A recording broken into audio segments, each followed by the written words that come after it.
The introduction of technology has really changed our spinal health. And one of the reasons why is because we're constantly looking down.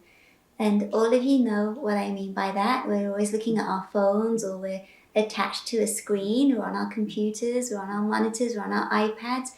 And the further forward our necks come, the more pressure we put, or the more weight, the more load we put through the very tiny joints in our necks.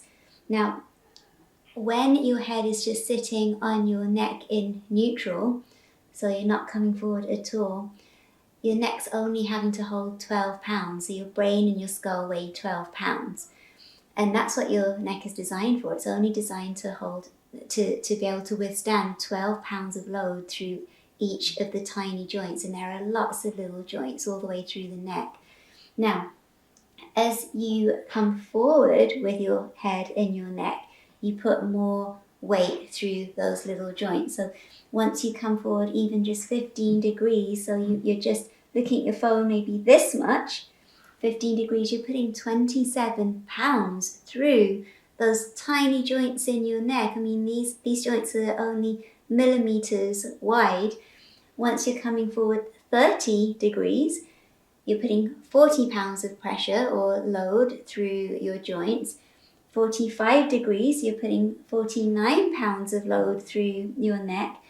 And then when you're all the way forward at 60 degrees, which I think most of us are, we're putting 60 pounds of load through the little joints in our neck. So what does that mean for us? First of all, it means that those joints just cannot take it. Like the joints in your neck cannot withstand that much weight going through them constantly. And we spend hours and hours doing this every single day. And it's bad enough for adults, but for kids, it even changes the way that they grow and develop their spines.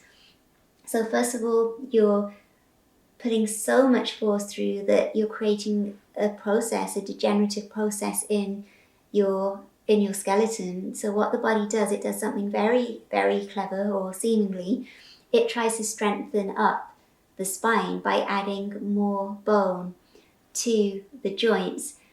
In theory, that's a good idea because you're reinforcing the joints that are having to take on too much weight.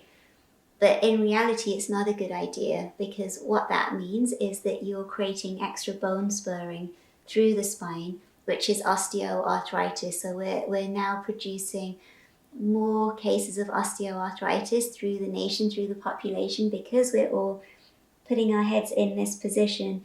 When our neck becomes straight and we lose the curve in our neck, we're also putting this major stretch through the spinal cord and through the nerves. Why is that a big deal? Because your spinal cord and your nerves supply and regulate every single part of your body. So you start to see changes in organ function, and we start to see a lack of ease or dis-ease grow within the body. So we start to produce more disease. So don't take it lightly that you are putting more stress through your neck.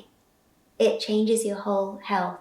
So keep your chest up, keep your phone up, try to shift the ergonomics at work, or if you're at your desk, bring your screens up higher so that you're forced to look up to maintain that curve and not to put so much force or stress through your neck.